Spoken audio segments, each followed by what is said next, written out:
Aloha and welcome to Island Alert, the show where we talk to Kauai's first responders. I'm Max Richardson, and with me today is one of our brave lifeguards from Kauai's Ocean Safety Bureau. Please welcome Chris Pico. Chris, thanks so much for coming on the show. Thanks for having me. The following program is a production of Hōʻike, Kauai Community Media.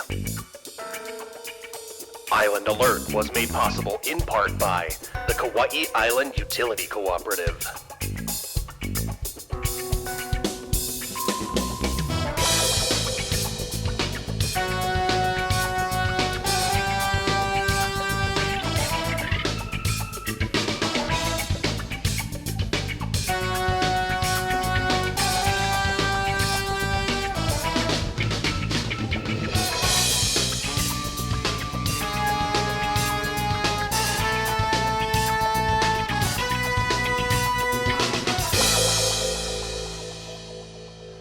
So we're going to get right into talking with Chris about PulsePoint, which is an initiative I'm sure you've heard of, but it's something that Chris is kind of the mastermind behind on Kauai. But before we get into that, I just want to remind you to make sure you're subscribed to Hōʻike on YouTube or your podcast app of choice so that you can get other great content just like this. So Chris, I'm glad to finally have you on the show. I know we've been talking about it for a while. We shot a PSA about PulsePoint recently, so you can look out for that. It'll be coming out soon as well. But tell me a little bit about yourself. So how did you get into being a lifeguard?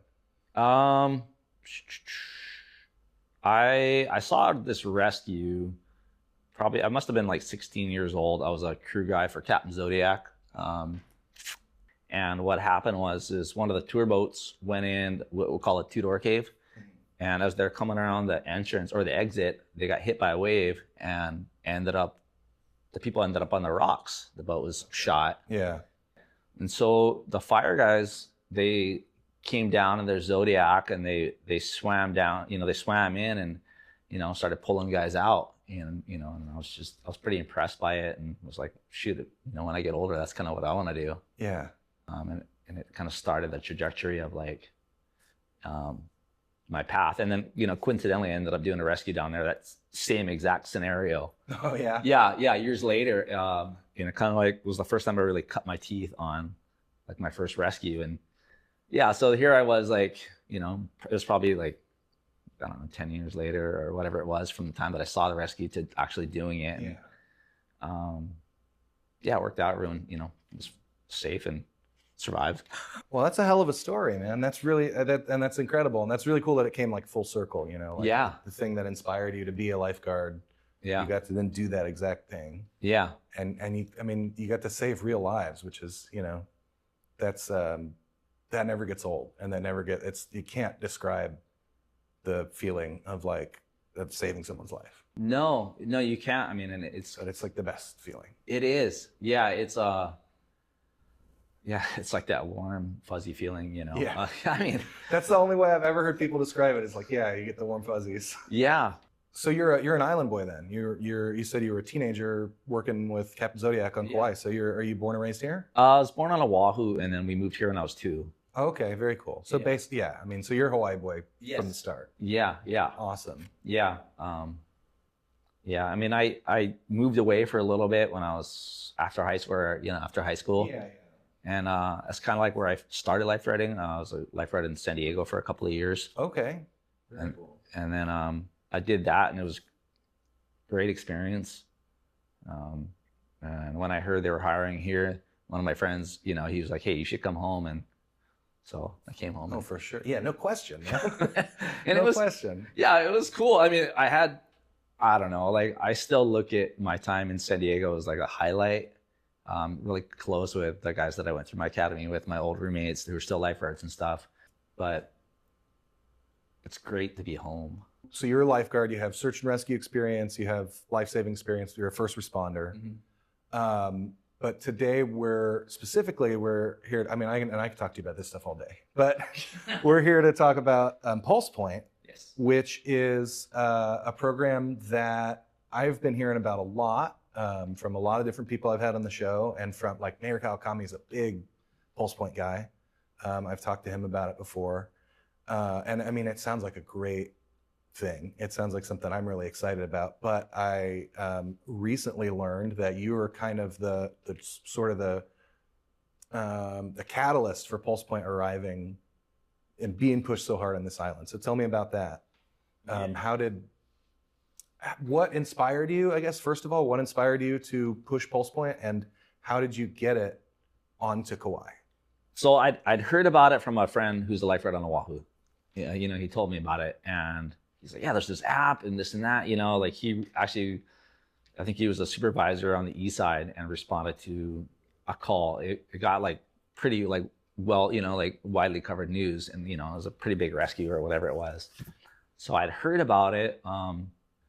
Our response on Kauai is, the EMS response is 7 to 20 minutes. Right. That's average. That's not a knock at our department. That's just the reality of where we live. In outlying communities, I live in Waniha, and if Station 1 is our station that covers our district, if they're on a call and can't break away, then we have to wait for Kaikea to respond. That's from Kealia. And at the time of pushing this, my daughter, she was a year and a half maybe. And so it was like, selfishly, it was for my daughter. Yeah. You know, the concept was like, look, if we can get this app here that notifies, you know, community first responders to, you know, that are able to respond, that's huge. And, you know, and where I live, you know, 4 of my best friends are all firemen. Yeah. And they're like within walking distance. So it's like, you know, this is like it's a no-brainer. So the push has always been, you know, like it started from, you know, like from that, like, you know, for my daughter, but it's creating that in our communities. It's just building resilience in our communities. And it's been, it's an easy sell for me. It's an easy push. Totally. And I mean, especially, it sounds like a good thing anywhere, right? Yes. But on Kauai, you know, the reason that response time is maybe longer than what would be, like you said, it's not to knock on the department. It's maybe longer than what would be ideal, because look at our road system. We have, for the most part, a single highway system. Yeah. And that highway in a lot of places is one lane going each direction. Yeah. And there's a lot of bridges and stuff, especially up where you live. There's a lot of bridges. So, okay, there's an ambulance behind me with the, you know, code 3 as the siren's on. Yeah. What am I supposed to do? I can't pull over. I'm on a bridge. So it's just like, well, he's got to wait until everyone in front of him gets across the bridge and can pull over. Yeah. You know?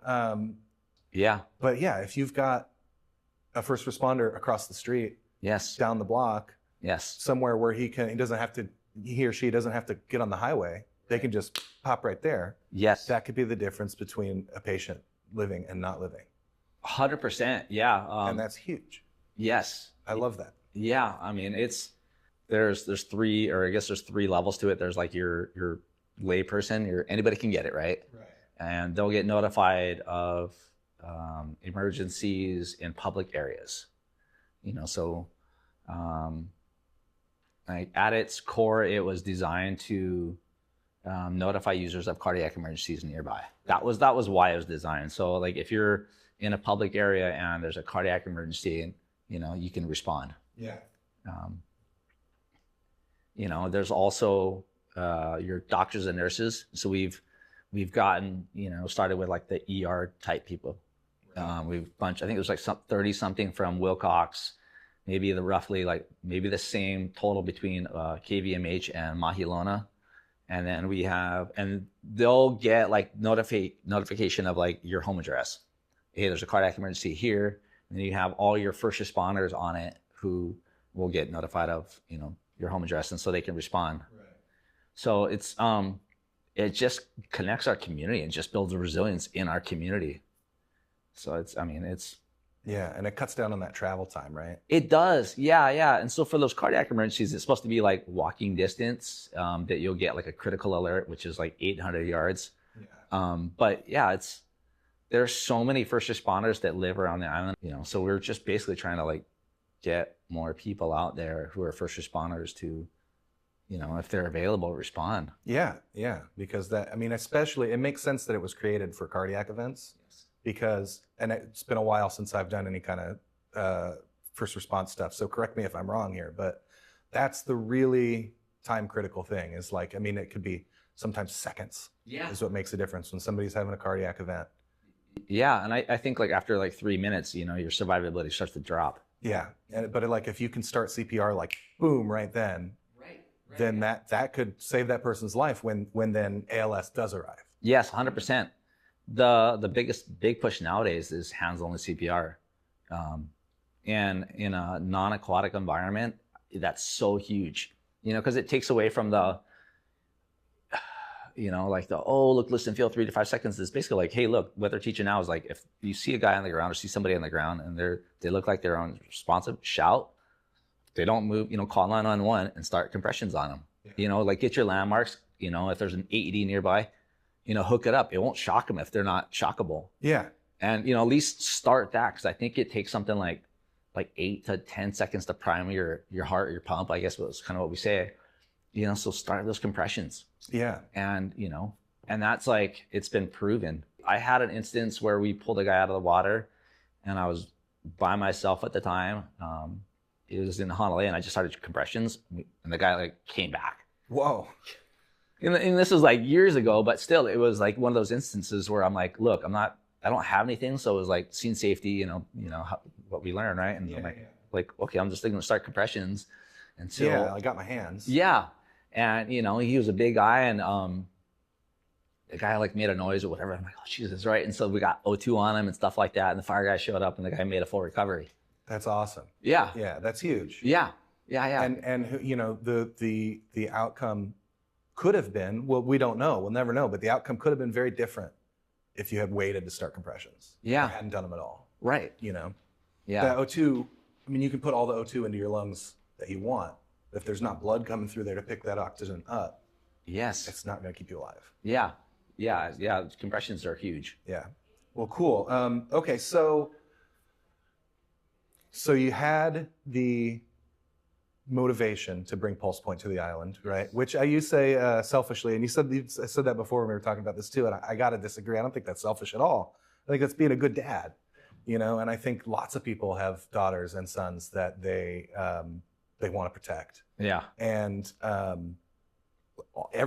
nobody can be home all the time, right? To protect them. So like I want to see, I don't have any kids. I want to see PulsePoint be more widespread for my niece and nephew, so, but okay. So you had a personal motivation for why you wanted to bring PulsePoint, and you had knowledge from a friend on Oahu. Yeah. So you brought PulsePoint to the island. So what does it actually do? What is it? I mean, we know it saves lives, but like, it's got the cardiac thing, so it alerts people, right? Yes. And it also has an AED component. I know you mentioned AEDs briefly, so let's go into that a little bit. Yeah. So, it's got, you can check off on what you want to get notified of, right? It's a free app that's linked to our dispatch. So if there's a cardiac emergency, a lot of times if you call this, 911, you're like, what's your emergency? Oh, my, dad's having chest pains, or,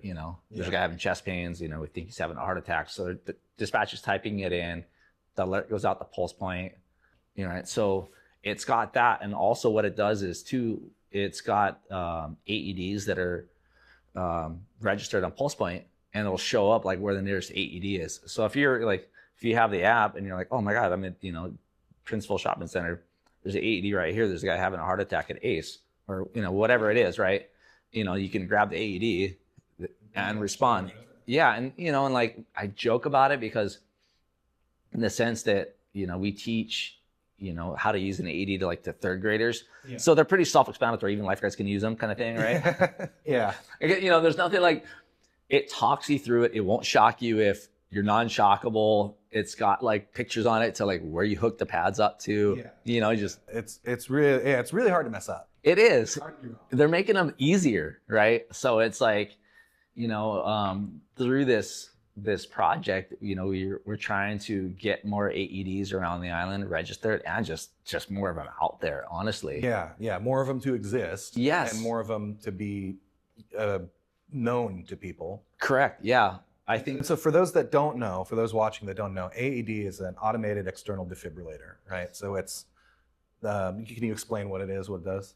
It's just basically it's a machine that will shock you if you're in a shockable rhythm, basically. Yeah. Okay. And it gives you instructions too, right? Like it speaks to the operator. Yeah, it talks you through it, you know, hook your pads up. You got to turn it on first, right? Yeah. First thing you do is turn it on. You know, you hook the pads up and then it'll talk you through it. And is it it's been a long time since I've used an AED, but it tells you, it gives you CPR instructions too, right? Like, okay, do compressions now. Yes, resume compressions. Yeah. Yeah, non-shockable resume compressions. So it's you know, they're really amazing, and I think they're not that expensive in terms of, you know, what's a life worth. Yeah. Like, Yeah, exactly. Yeah. so if you, I mean, I know there's companies out there that sell them, you know, so there's the basic to like the more advanced, and I should know it, but I think they're anywhere from like $1,100 to like $3,500. Yeah. So a more basic model is cheaper than an iPhone. Yeah. Yeah. So like that's kind of a no-brainer, right? Like what's worth more, a human life or an iPhone? You know? Easy. It's an easy one. Yeah. I like that a lot, the AED thing, because I think that you know, it's scary, right? When you are, especially if you're not drilling every day, you don't have a uniform on that says like, hey, I'm a guy that's allowed to do this. But even if you are in that situation, when you're sitting there and you're like, okay, if I do the right thing, this guy's gonna live. If I don't, he's gonna die. That's really scary. And that can be kind of paralyzing. And I think, like I said, especially to the average citizen, having a box there that I just turn it on and it says, okay, do this, okay, do this, okay, do this, you know, can keep the responder calm. Oh yeah, totally. So let's say, for example, on the cardiac side of things, like I used to be CPR certified, right? My cert hasn't been current for years. Okay. Can I still do it?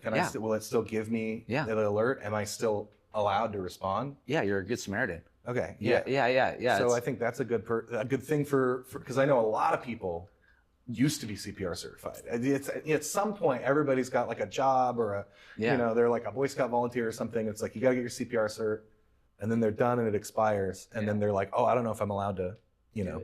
No, you're covered under Good Samaritan law, which is a great thing. I think that if you don't respond, it's worse. Yeah. You know what I mean? Because then, like, do something better than nothing. No judgment. If it's not your jam, then that's 100%. You know, that's fine. You know, it's a heavy thing. It's a big responsibility to take. I think that person, whoever it is on the ground, they're a family member of somebody. Yeah. And so it's like, just at least, you know, a lot of times when we go to calls or we do rescues, a lot of times the outcome is not what we had hoped. But if we did the best that we could, that's all that you can ask for. Yeah, it's just about improving the odds as much as you can. Yeah, 100%. So it's just that, like, I did something and it was the best of my ability or the best of their ability. Yeah. And you know, and so that's huge. That's a huge thing. And that's kind of what PulsePoint is about too, right? It doesn't give you an obligation. Like, no. Well, I mean, you're a first responder, so you do have but like me, a private citizen, it doesn't give me an obligation to respond. No. But it gives me the option. Yeah. And so it's just about improving that, like, Mother Nature is going to do with that patient what she's going to do. Right. Yeah. But it's just about improving that person's odds as much as we can. And I feel like PulsePoint is a great thing because it gives all these people around that maybe, they used to be a Boy Scout volunteer or they're ex-military or whatever. They have some medical training. It gives them that option that, like, hey, if you're feeling up for it, here's a person who you might be able to save. Right. Yeah, no, 100%. So, I mean, I feel like we could just go around and around talking about how wonderful the life-saving aspects of this app are. And definitely that's the primary point of this program, is to save lives. But I know there's a lot of other stuff it can do too, right? Like, it's kind of expanded beyond the first response emergency kind of things. So tell me a little bit about that. What else can it do for an average citizen that maybe doesn't have any life-saving training? So if like doing CPR is not really your jam, you're like a soccer mom, or, like, your kid goes to surf or whatever it is, it's got so much more because it's got, like, the PSA alerts on PulsePoint, whether it's a bridge closure, high surf warning, shark sighted. Our information officers have been so on it and really, helpful and killer about like sending these alerts out through PulsePoint. You can get car accidents, you can get brush fires, you can get flooding, right? So things that you want to avoid. If there's a car accident on the North Shore, you definitely don't want to go out there, right? So let's avoid it, right? So it's like, it's a great way to get information. I mean, the reality of like where we live, seriously, it's like we have Ron Wiley and Kong guys and Facebook. That's it. That's, so this is like a great way to get information, in real-time events. It's like critical information. You're like, oh, and it makes a noise, you're like, bing, you hear it, hear it on your phone. You're like, oh my God, So it's almost like, at the risk of maybe simplifying it too much, it's almost like an emergency service or an emergency notification social network kind of situation, where it's like, when my friend takes a picture of a nice looking plate of cheesecake and that gets sent to my phone. Right. Same thing, but for something that's actually important to know about, like, oh, the road's closed and it's going to take an hour to clear it, so maybe I'll go to Honolulu tomorrow instead of today. Yeah. Like I think it's Saturday, the bridge closed in Honolulu. Yeah. So that it was gnarly, the weather. Yeah. Our PIOs sent out an alert on PulsePoint, like Honolulu bridge closure. And that could prevent, a different kind of like a traffic emergency of like, oh, now the lanes are jammed going both directions because all these people that tried to go out there and got turned around by the road guards. Right. Yeah. It's cool too because there's also like on the traffic incidences, you can click. There's a map on there. You can click on that and it shows it kind of like Waze, which is like that mapping in California. It'll say like red, yellow, green. Yeah. That's how that works, right? So like the yellow or the orange is like slow moving, red's not moving, and then green it's moving. So you can actually see like, oh, the traffic's either diverted or it's like not moving, which is killer. You're like, oh, I'm not going there because of the traffic accident, and it's or if you're stuck in traffic, you're like, oh, what's going on? Like, oh, then you look at PulsePoint, you're like, oh, there's a traffic accident up there. You should probably turn around. Yeah. And so, like you said earlier, it's like it helps alleviate that cloggedness of it, the road and. Yeah, and then it kind of all goes full circle. It all dovetails in together because then if we do end up needing to mobilize fire or medics or whatever, the roads are clearer. Yes. So that then that emergency vehicle can hopefully get to where it needs to go. Yes. Faster. Yes. Without having to sit in a traffic jam. Yeah. Because I know, we've all had this experience, I'm sure, living on Kauai, where you're sitting in a traffic jam, traffic's going nowhere. You might even turn the car off to save gas. Uh-huh. And behind you hear, woo, woo. And you look in the rearview mirror and there's an ambulance stuck in the same traffic jam you are and not going anywhere. And you're like, oh my God. Yeah. Somebody somewhere might be dying right now because there's traffic. Yeah. And that's, so yeah, making that happen less. 100%, yeah. I mean, I love that. It's such a great way to get information in real time, like critical information in real time. Like I was saying too, like if you're, from the CPR side of it, where like the app actually teaches you how to, like instructs you how to like do CPR and how to do AED on it. Yeah, great for someone like me that hadn't done it in 10 years. Yeah, and it walks you through it.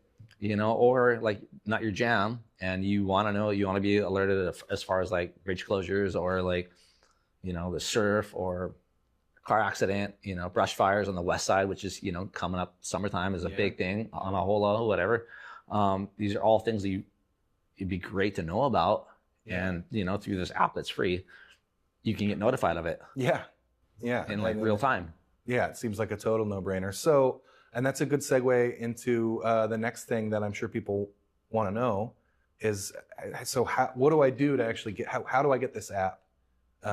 Where can I download it? Do I have to make an account? Like, no, you just give me the pitch. You just go to like the app store and download it. PulsePoint, like, check your PulsePoint. Yeah. And you download PulsePoint Respond. There's PulsePoint AED, which will show all the registered AEDs out there. And I think when we started, there was something like 32 AEDs. Now I think we're up to like 134 registered AEDs. I know there's more out there and there's more that we'd like to get out there in, communities that don't have them. So we're looking to really like encourage businesses to register their AEDs. whether it's, hotels or businesses or schools and things like that, just, add it to PulsePoint, and then nearby responders can help. Totally. in Yeah. their need. Like we were talking about, it's more helpful if people know it's there. Yeah. So yeah, it's free. You can, Androids. I mean, it's a pretty simple thing. It's going to ask you if you want to get. It's going to ask you your location. Yeah. You can turn your location on. Makes sense. If you, yeah, well, yeah, right, because It's got to know where you are. Yeah. if you want to get notified of cardiac emergencies, and if not, I guess you could leave it off. It's to each his own. But it's pretty easy. It's pretty straightforward. Cool. All right. Yeah. I mean, it sounds like, I know we've used the phrase "no brainer" like a record number of times on this show, but it sounds like a total no brainer. It's like all I got to do is go on the App Store, download an app, Yeah. and then bam, I have this information, and I can do with that information what I want. Yes. But to that person that's lying there and having a cardiac event, that information might be life or death. So Yeah. that's, I mean, yeah, low effort, high reward.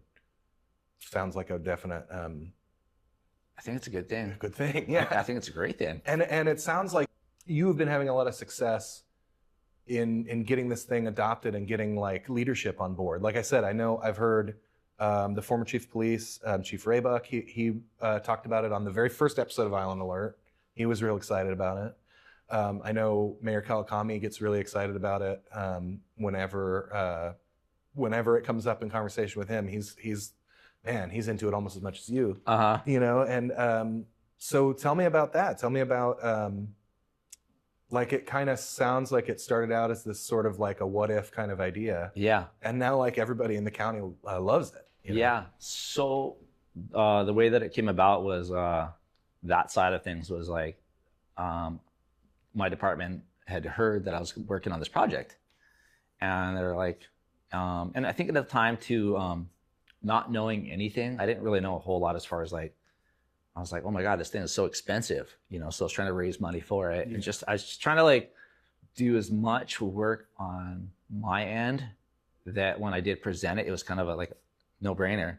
Yeah. And a lot of times, like, I'd rather have not say anything and then, be like, oh, I've done this project, or like, I'm doing this, right? So do the homework. Yeah. It's one thing to like have an idea, I'm going to do something, and then you don't do it. Like, hey, so what? I thought you were going to work out like New Year's resolutions, right? Yeah. Yes. Right. Yeah. So let's set goals and like achievable goals and work on it. And then when when you've accomplished it, then like, oh, cool, this is what we have, right? So my department heard about that I was working on it. They're like, look, if you want to pursue this, we'll pay you for it, or we'll give you overtime, and so it's just basically, I had a lot of help from like our IT guys and the administrative side of things, and brought it to county council. I think we went twice, maybe, and presented it to them. At one point they're like, hey, look, what do we got to do to get this thing, right? So we, we're like, this is what we've raised. They're like, okay, well, we'll sign the check. Like, I think Bulisan was like, where are we at? Okay, we want this thing. Seems like a no-brainer. Yeah. And I wasn't really telling a whole lot of people because it wasn't a thing, right? Yeah. It was an idea. It was an idea, it's a concept, right? So we're, and there's still a lot of like technical side, and I even like stopped by dispatch one time, and the dispatchers were like, it was capable, it was compatible with their thing. It was no extra work for them, all right? So it's not like they have to do something else, because like our dispatchers get worked. I mean, they have such a hard job. I think it was like 2 years of working on it before it went public. Yeah. So it was a lot of groundwork of just, and then even now it's like really, not everybody knows about it. And, there's still, so it's really just getting the word out there, because the more people that know about it, the better. Yeah. Yeah. I mean, a community-driven resource like this is only as useful as the number of community members that are engaged with it. Yeah.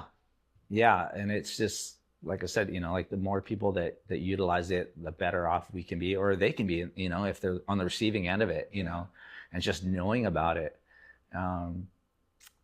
It's funny. I feel like a salesman at times. Like, I'll just cold call people. I'm like, hey, how's it going? I have my name is Chris Pico. I'm a lifeguard. have you heard of PulsePoint? And and I just like, That's so great. I love that. I just pitch it to them. Look, let's, can we get more, what can we do as a community or an island to get more AEDs in our communities and just more awareness of PulsePoint, Yeah, and so I know so you're calling up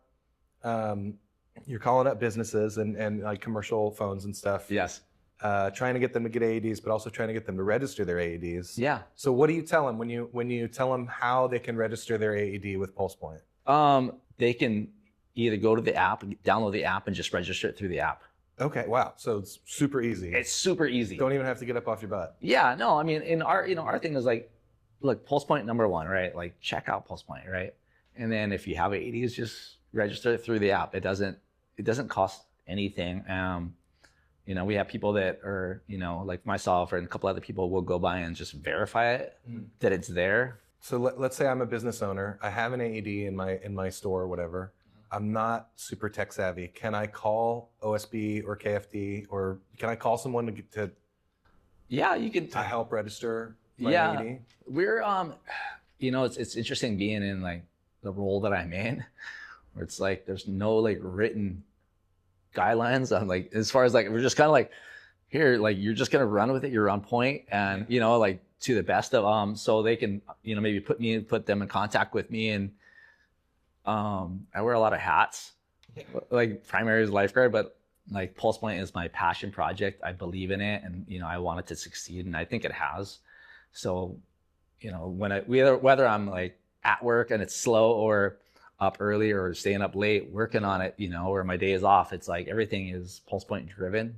But yeah, I'm sure they can put them in contact with me, or we're working on getting more community members on PulsePoint or PulsePoint AED. I know the Rotary in Lōhui, one of their head guys, their president, is now like an administrator on PulsePoint AED. So they're gonna like, it's like I was talking to one of my friends just before I met about it, and we, I think I've mentioned it earlier too, is like most of us do the jobs because we want to help people. Yeah. Like at its core, like that's kind of why we do the job. Whether you're a fireman, a lifeguard, or any kind of public service, even teachers, they're so like, yeah, you're not in it for the money. No.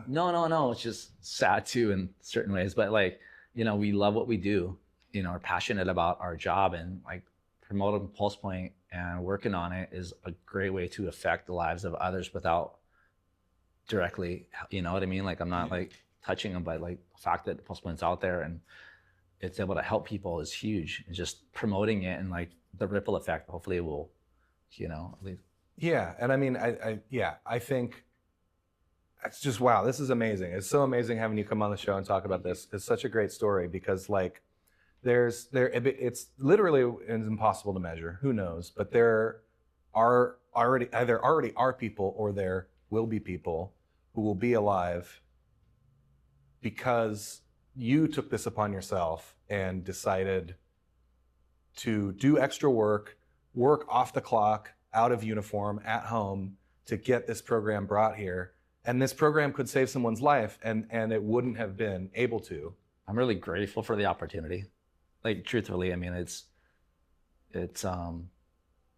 thanks for having me here, but also just being able to having the support from our department to work on this. And I'm really stoked and grateful for it, and and I love it. I love working on it. Like I said, it seems like a no-brainer to me, so it's an easy sell. Yeah. I feel like I'm preaching gospel or whatever it is. I'm spreading the PulsePoint gospel word. You know what I mean? Like yesterday at work, I give it slow. I got the primary job is people there and everything we got going on. But if I have any little downtime, it's PulsePoint. It's like how to get this thing better, grow. I'm like looking at like monthly users, trying to get that up, shooting like I said, I don't really know what I'm doing, but I'm just kind of doing it, kind of winging it, kind of going off the, shooting from the hip, like Kalani says. And like I'll put out like a email, like a Facebook blast, like, hey, this is PulsePoint. This is why it's important. Check it out. you know, trying to get more users and even visitors. Trying to be not overbearing, but tenacious about this project. Yeah. That tenacity is exactly what this project needs, and I think we're all lucky that you're the one on this, you know. So I mean, thanks for doing this, Chris, and thanks for coming on the show. I'm so happy to have you here. I am grateful to be here to, you know, to talk about PulsePoint and just, you know, trying to get the word out there. Just the more people, the better, right? Yeah, absolutely. So before we wrap up, is there anything that we haven't talked about that you want folks at home to know? We'll put all the stuff, you know, I'll put links for that, both app stores in the description on the video, and I'll put them on screen if you're watching this on cable. All the stuff we've talked about, you know, phone numbers and all that, that'll be made available. But is there anything that we haven't mentioned that you wish we had? Because now's your time to say whatever you want. Shoot, I'm sure I'm gonna think about it when I leave and driving home. But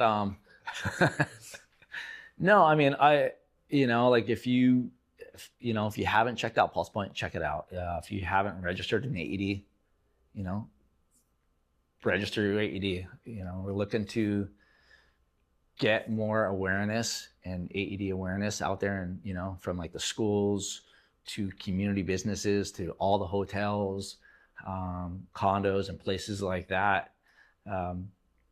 It's really important, you know, and it doesn't cost anything to do that. And, you know, and if you don't have an AED, it'd be great if you did. Maybe you can hooey up with a business or, you know, somebody like, you know, community members to have them. Like we were saying earlier, they're pretty inexpensive, and there's, at the cost of saving a life, I think it kind of outweighs, you know what I mean? There are businesses out there that provide AEDs. I think there's 3 in Hawaii. It sounds like we have the right person on this job. So Thank you. thanks so much for coming in. Thanks so much for doing all that you've been doing in and out of the water. You know what I mean? I mean, because, you know, this is all about PulsePoint, but also, you know, thanks for swimming into that cave and saving those people too. You know, like you're not just the PulsePoint guy, you know, so you're a lifeguard too. So it's, I mean, yeah, incredible having you on the show. Thanks for everything. Thanks for being such a good guest. Thank you. Thanks for having me. I appreciate the time and opportunity to be here.